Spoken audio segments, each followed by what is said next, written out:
Hello guys, कैसे हैं आप लोग। उम्मीद करता हूँ अच्छे होंगे। सो बायोलॉजी में लास्ट टाइम हमने एक चैप्टर स्टार्ट किया था जिसका नाम है inheritance and variation. Okay, inheritance and variation हमने ये चैप्टर स्टार्ट किया था last time, that is inheritance and variation. इसको आज कंटिन्यू करेंगे। लास्ट टाइम मैंने आपको बहुत कुछ बताया था इसके बारे में। इनहेरिटेंस किसको बोलते हैं, वेरिएशन के बारे में नहीं बताया था, इनहेरिटेंस के बारे में बताया। बहुत सारे टर्म्स आपको बताए थे। कैरेक्टर किसको बोलते हैं, ट्रेथ किसको बोलते हैं, F1 जनरेशन किसको बोलते हैं, प्रोजेनी किसको बोलते हैं, प्योर लाइन किसको बोलते हैं, होमोजाइगस, हेट्रोजाइगस, एलिल्स किसको बोलते हैं, जीन किसको बोलते हैं, सब मैंने आपको बताया था। और साथ ही साथ में मेंडल के बारे में बात की थी हमने। मेंडल ने क्या किया था, एक प्लांट सेलेक्ट किया था, Pisum sativum. Pisum sativum is the scientific name of P plant. और फिर उसके बारे में उसने 7 कैरेक्टर्स को चूज़ किया था, स्टेम हाइट, फिर pot colour, pot shape, seed colour, seed shape, अलग अलग category, flower position, flower colour, अलग अलग चीज़ें उसने सेलेक्ट करके स्टडी करना चालू किया था। ठीक है, सो ये तो था मेंडल के बारे में, और उसने क्यों सेलेक्ट किया था वो सब भी मैं आपको बता चुका हूँ। अभी जो हम डिस्कस करेंगे वो डिस्कस करेंगे मेंडल के लॉज। ठीक है, सो आपको मैंने F1 जनरेशन तो बता दिया था। अब बात करते हैं F2 जनरेशन की। F2 जनरेशन कैसे ऑब्टेन किया जाता है मैं आपको बता दूँ। F2 जनरेशन इज़ ऑब्टेन, याद रखिएगा आप, ये बहुत ही इंपॉर्टेंट पॉइंट है। F2 जनरेशन इज़ ऑब्टेन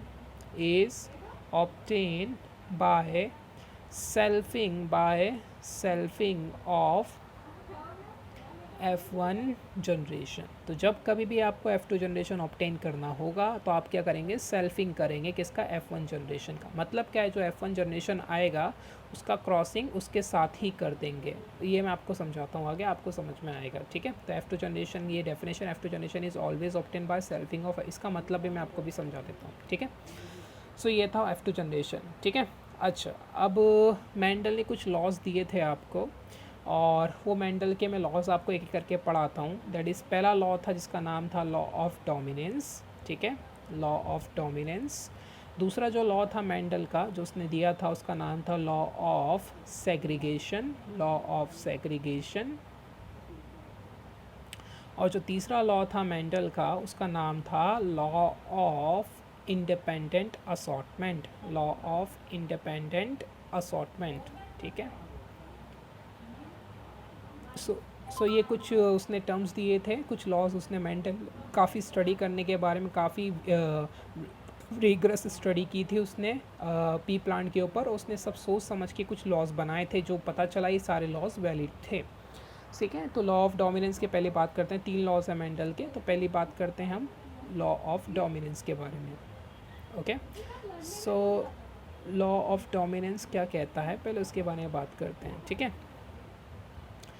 इसका स्टेटमेंट देखिए, in a cross between two pure parents differing in at least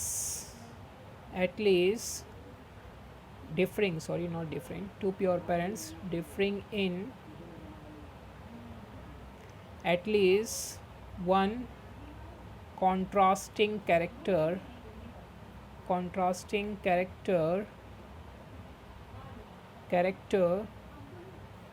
in a differing in at least one contrasting character, the character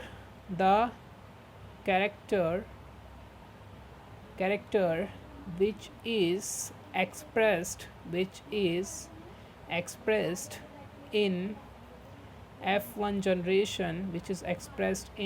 generation, is called as dominant character,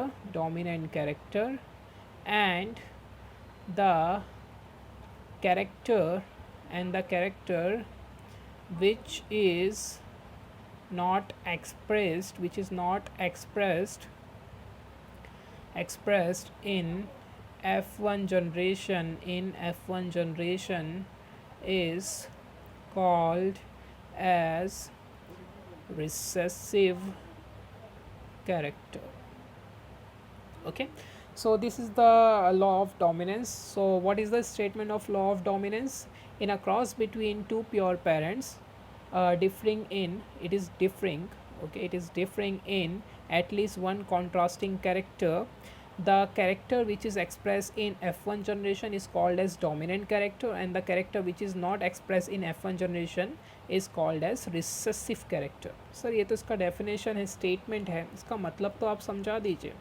ठीक है, तो मैं इसका मतलब आपको बहुत अच्छे से समझाता हूँ, इस पर ज़्यादा घबराना मत, आपको अभी सारा इसका मतलब समझ में आ जाएगा, लॉ ऑफ डोमिनेंस बोलता क्या है। ठीक है, सो आप देखेंगे यहाँ पे ध्यान से।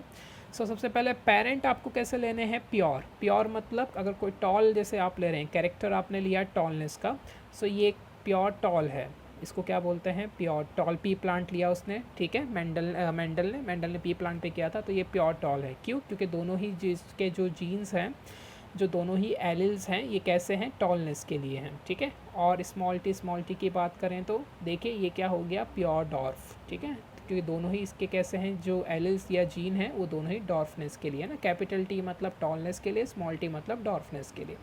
सो दो पेरेंट्स हैं। ठीक है, अब इनमें हमने क्या की, क्रॉसिंग की, तो आपके सबसे पहले क्या बनेंगे, गैमेट्स बनेंगे, करेक्ट। तो यहाँ से क्या आ सकता है, सिर्फ कैपिटल टी आएगा, यहाँ से क्या आएगा, स्मॉल टी आएगा। ठीक है, सो जो आपकी F1 जनरेशन बनेगी, ठीक है, यहाँ पे देख सकते हैं आपकी जो F1 जनरेशन बनेगी, यहाँ से क्या आएगा, कैपिटल टी, और यहाँ से क्या आएगा, small T.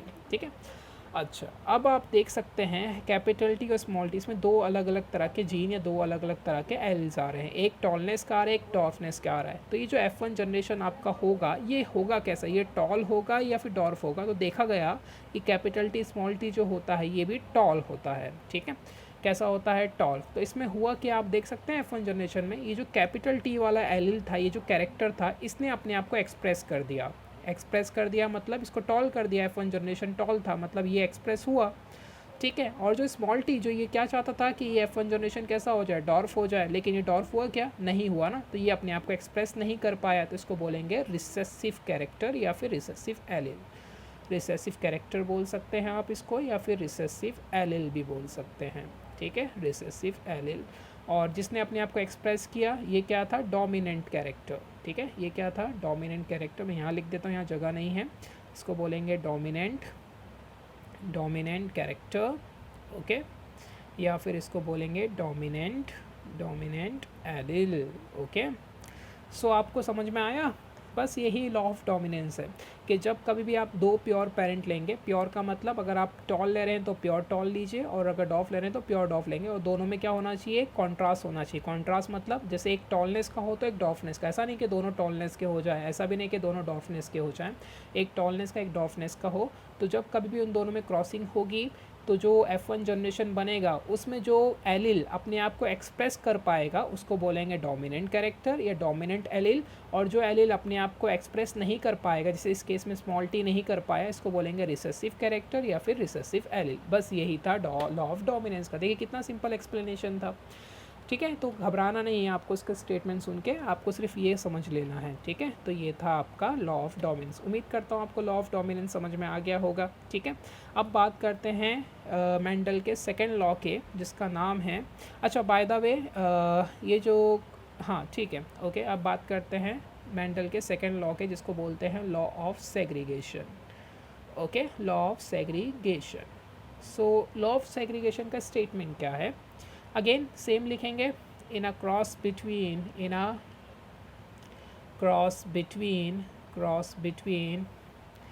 To pure parents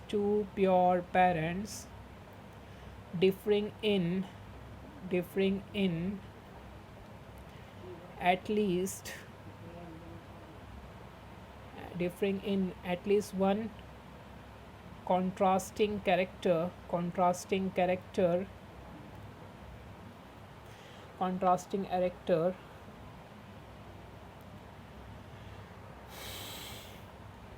the two alleles do not mix with each other in F1 generation or any other generation, F1 generation, and they segregate and they segregate out with each other during gamete formation. Okay, ये इसका statement है. That is in a cross between two pure parents differing in at least one contrasting character, the two alleles do not mix with each other in F1 generation or any other generation, and they segregate out with each other during gamete formation. अच्छा, ये तो इसका statement है. Sir इसका भी मतलब समझा दीजिए ना. तो इसका मतलब भी देख लेते हैं हम. देखिए ध्यान से. सो अगेन मैं पहले पेरेंट से ही स्टार्ट करूँगा. ठीक है, ये पेरेंट्स है हमारे. दो प्योर पेरेंट ले लेते हैं. वही ले लेते हैं कैपिटल टी और स्मॉल टी. जैसे कि आप जानते हैं ये क्या है, प्योर टॉल है, और ये क्या है, प्योर डॉर्फ है. ठीक है. अच्छा, इन दोनों में क्रॉसिंग करा रहे हैं. सो जो गैमेट्स बनेंगे, गैमेट्स क्या बनेंगे, यहाँ से क्या आएगा, कैपिटल टी, और यहाँ से क्या आएगा, स्मॉल टी. तो जो आपकी F1 जनरेशन रेडी होगी वो F1 जनरेशन क्या होगी, कैपिटल टी स्मॉल टी. ठीक है. ये क्या है आपका, ये आपका है हाइब्रिड टॉल. करेक्ट.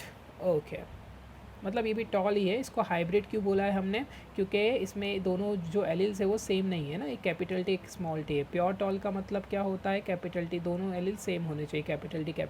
तो हाइब्रिड टॉल इसलिए क्योंकि दोनों सेम नहीं है. तो ये F1 जनरेशन बनी. ठीक है. अच्छा, अब देखिए, अब हम बनाते हैं, ये F1 जनरेशन बनी. अब बनाते हैं F2 जनरेशन. F2 जनरेशन बनाने के लिए याद है मैंने आपको पीछे भी लिखाया था डेफिनेशन. क्या लिखाया था कि सेल्फिंग करनी होती है. अगर आप सेल्फिंग करें, सेल्फिंग ऑफ F1 जनरेशन करें. सेल्फिंग का मतलब क्या होता है, इसी जैसे कैपिटल टी स्मॉल टी है, इसको अपने आप से ही क्रॉसिंग करा दें कैपिटल टी स्मॉल टी से. ठीक है. तो selfing of F1 generation capital T small T into capital T small T. अब बताइए गैमेट्स क्या बनेंगे. ज़रा आप ध्यान से देखिए. यहाँ से आने के अब दो ऑप्शन हैं. यहाँ से कैपिटल टी भी आ सकता है या फिर स्मॉल टी भी आ सकता है. यहाँ से भी देखेंगे आप, कैपिटल टी भी आ सकता है या स्मॉल टी भी आ सकता है. अब जो आपकी F2 जनरेशन बनेगी उसमें काफ़ी सारे वेराइटीज़ आपको देखने मिलेंगे. देखिए, F2 जनरेशन बनाने के सबसे अच्छा तरीका पता है क्या, पनेट स्क्वायर बना लें आप. पनेट स्क्वायर कैसे बनाते हैं, इस तरह से आप एक स्क्वायर बना लें. ठीक है. और इस तरह से आप ऐसे रोज़ बना लीजिए, 3 रोज़ बना लीजिए. ठीक है. ओके, ये 3 कॉलम भी हो गए. ये साइन पता है आपको, ये साइन हम यूज़ करते हैं फीमेल के लिए. आपने न्यूज़पेपर में देखा होगा. और ये वाली जो साइन है ये हम यूज़ करते हैं मेल के लिए. जब कभी भी ये साइन देखेंगे मतलब मेल है, और जब कभी भी ये देखेंगे तो मतलब फ़ीमेल है. ठीक है. सो कौन से गैमेट्स है, कैपिटल टी स्मॉल टी, और यहाँ पे भी कैपिटल टी स्मॉल टी. तो इसको बोलते हैं पूरे को पनेट स्क्वायर या फिर चेकर बोर्ड. पनेट मतलब PUNNET, पनेट स्क्वायर. ओके. चलिए अभी क्रॉसिंग करें. अगर कैपिटल टी के साथ करें तो कैपिटल टी हो जाएगा. यहाँ पे देखिए कैपिटल टी स्मॉल टी हो जाएगा. यहाँ पे कैपिटल टी स्मॉल टी और स्मॉल टी हो जाएगा. समझा कैसे, क्या एक और बार बताता हूँ. देखिए कैपिटल टी. ठीक है. फिर देखिए small T capital T. Okay. फिर यहाँ पे देखेंगे कैपिटल टी स्मॉल टी. इस तरह से आपने बना लिया. तो 4 तरह के आपको क्या मिलेंगे, देखिए ज़रा, 4 तरह के आपको F2 जनरेशन मिल सकते हैं. ठीक है. अच्छा, अब देखेंगे ये लॉ क्या बोलता था, लॉ ऑफ सेग्रीगेशन, कि जब कभी भी ये F1 जनरेशन बनेगा, जैसे यहाँ पे बना है. ठीक है. तो ये जो दो एलिल्स थे कैपिटल टी और स्मॉल टी, ये एक दूसरे में मिक्स नहीं होंगे. ये दोनों जीन ऐसा नहीं कि एक दूसरे में मिक्स हो जाएंगे और फिर कभी अलग नहीं हो पाएंगे. नहीं. लॉ ऑफ सेग्रीगेशन का मतलब ही क्या होता है, सेग्रीगेशन का अगर आप मतलब सर्च करें डिक्शनरी में, सेग्रीगेशन का मतलब होता है सेपरेट. ओके, सेपरेट आउट होना. तो याद रखिए कैपिटल टी स्मॉल टी जो है ये दोनों एलिल्स कभी भी एक दूसरे में मिक्स नहीं होंगे, और अगर इनसे आपने F2 जनरेशन बनाया तो ये एक दूसरे से अलग हो जाएंगे, सेग्रीगेट आउट हो जाएंगे. जैसे यहाँ पे देखिए हुए कैपिटल टी स्मॉल टी थे, जब गैमेट बना तो देखिए कैपिटल टी अलग हो गया, स्मॉल टी अलग हो गया. देखिए कैपिटल टी अलग, स्मॉल टी अलग. बस यही बोलता है लॉ ऑफ सेग्रीगेशन. क्या बोलता है लॉ ऑफ सेग्रीगेशन, कि जब कभी भी दो एलिल्स आपस में मिक्स नहीं होंगे और जब गैमेट्स फॉर्म करेंगे वो, तो हमेशा वो दोनों एलिल्स एक दूसरे से अलग हो जाएंगे. दैट इज सेग्रीगेट आउट और सेपरेट आउट. बस यही है लॉ ऑफ सेग्रीगेशन का कहना. तो अब यहाँ पे देखेंगे आपने F2 जनरेशन बना लिया. अब इसी में मैं आपको कुछ चीज़ें बता देता हूँ. That is phenotype. Okay, phenotype ratio किसको बोलते हैं या फिनोटाइप किसको बोलते हैं. अच्छा देखिए, अभी F2 जनरेशन तो 4 डिफरेंट तरह के बने. इसमें से आप बता सकते हैं कौन कौन टॉल होगा. तो देखेंगे आप, ये इसमें कैपिटल टी है मतलब ये टॉल होगा, इसमें भी कैपिटल टी है मतलब ये भी टॉल होगा, ये भी कैपिटल टी, ये भी टॉल. तो 3 टॉल हो जाएंगे और इसमें देखिए एक भी कैपिटल टी नहीं है तो ये डॉर्फ हो जाएगा, तो एक डॉर्फ हो जाएगा, ठीक है। तो फिनोटाइप रेशियो मतलब देखने पे, फिनोटाइप मतलब देखोगे अगर आप प्लांट को तो आपको कितने टॉल और कितने डॉर्फ, इन चारों में से आपको 3 टॉल दिखाई देंगे और एक डॉर्फ दिखाई देगा, तो ये फिनोटाइप रेशियो हो गया। अच्छा, अब जीनोटाइप रेशियो किसको बोलते हैं वो भी देख लेते हैं, ठीक है। जीनोटाइप रेशियो का मतलब क्या होता है कि आप ऐसे देखिए, दोनों सेम जीन को देखिए ज़रा आप, ये जीन को कैपिटल टी ऐसे कितने हैं, तो आप देखेंगे 4 में से कैपिटल टी वाले प्योर टॉल कितने हैं, सिर्फ एक ही है, सो एक ही है प्योर टॉल, ठीक है। अच्छा, अब कैपिटल टी स्मॉल टी वाले कितने हैं, 2 हैं, दिख रहे हैं आपको। तो हाइब्रिड टॉल कितने हैं, 2 हैं, सो हाइब्रिड टॉल हैं हमारे 2, हाइब्रिड टॉल है 2, ओके। और डॉर्फ, प्योर डॉर्फ कितने हैं, एक ही है, ठीक है। तो प्योर डॉर्फ कितना हो गया, एक ही हो गया, ठीक है। सो जीनोटाइप रेशियो कितना आ रहा है, 1:2:1 का, ठीक है। तो याद रखेंगे जीनोटाइप रेशियो आया इस केस में 1:2:1 का। जीनोटाइप में मतलब ये देखना होता है कि ऐसे कितने हैं, ऐसे कितने हैं, ऐसे कितने हैं, और फिनोटाइप में सिर्फ ये देखना होता है कितने टॉल हैं, कितने डॉर्फ हैं, बस वो फिनोटाइप बताएगा। और जीनोटाइप में कि प्योर टॉल कितना है, हाइब्रिड टॉल कितना है, प्योर डॉर्फ, वो सब देखना होता है। तो फिनोटाइप रेशियो इसमें 3:1 का आता है, जीनोटाइप रेशियो इसमें 1:2:1 का आता है, ठीक है। अच्छा, ये जो क्रॉसिंग मैंने किया इसमें मैंने कितना कैरेक्टर लिया, देखेंगे सिर्फ कौन से कैरेक्टर की मैं बात कर रहा था, सिर्फ हाइट की, स्टेम हाइट की बात कर रहा था, याद है आपको, स्टेम हाइट की। तो मतलब सिर्फ मैं एक सिंगल कैरेक्टर को देख के मैंने क्रॉसिंग की ना, बाकी सब कैरेक्टर तो मैंने नोटिस ही नहीं किए, ना मैंने पॉट कलर देखा, ना ही मैंने पोर्ट शेप देखा, सिर्फ एक ही कैरेक्टर लिया, उस पर ही, इसके बेसिस पे सारी क्रॉसिंग मैंने कर दी। तो जब कभी भी आप सिंगल कैरेक्टर को देख के क्रॉसिंग सब करते हैं तो उसको बोलते हैं मोनो हाइब्रिड क्रॉस। क्या बोलते हैं, मोनो हाइब्रिड क्रॉस। तो ये पूरा क्रॉस जो मैंने किया है यहाँ से लेके यहाँ तक, ये कौन सा क्रॉस था, मोनो हाइब्रिड क्रॉस। मोनो का मतलब ही क्या होता है, सिंगल। तो आप देख सकते इसमें मैंने सिर्फ एक ही कैरेक्टर लिया था, दैट इज़ हाइट। हाइट को देखिए, हाइट की बात कर रहा था ना मैं, टॉल है, डॉर्फ है, और बाकी सब तो मैंने किसी की बात ही नहीं की, ना ही मैंने पॉट कलर की बात की, ना ही मैंने पॉट शेप की बात की, सिर्फ मैं हाइट पे ही बात करता रह गया, मतलब एक ही कैरेक्टर में बात करता रह गया, तो इसको बोलते हैं मोनो हाइब्रिड क्रॉस, ठीक है। सो उम्मीद करता हूँ लॉ ऑफ सेग्रीगेशन आपको क्लियर हो गया होगा, मोनोहाइब्रिड क्रॉस का मतलब भी समझ में आ गया होगा, फिनोटाइप किसको बोलते हैं, जीनोटाइप किसको बोलते हैं, F2 जनरेशन कैसे बनाया जाता है, पनेट स्क्वायर, इसमें आपको काफ़ी कुछ सीखने के लिए मिला इस पेज में, ठीक है। तो आप ध्यान से देख लीजिएगा इस पेज को और कॉपी करके खुद भी ट्राई करिएगा, ठीक है। मोनोहाइब्रिड क्रॉस क्या होता है, cross between 2 pure parent differing in one character, सिर्फ एक ही कैरेक्टर में डिफर होना चाहिए, तो उसको मोनोहाइब्रिड बोलेंगे, ठीक है। अच्छा, तो ये था मोनोहाइब्रिड क्रॉस, तो ये था लॉ ऑफ सेग्रीगेशन। अब बात करते हैं थर्ड लॉ की, जिसका नाम है, उप्स बुक ख़त्म हो गई, ठीक है। तो मैं एक मिनट ज़रा रुकेंगे, मैं कुछ अरेंज करता हूँ बुक के लिए, ओके।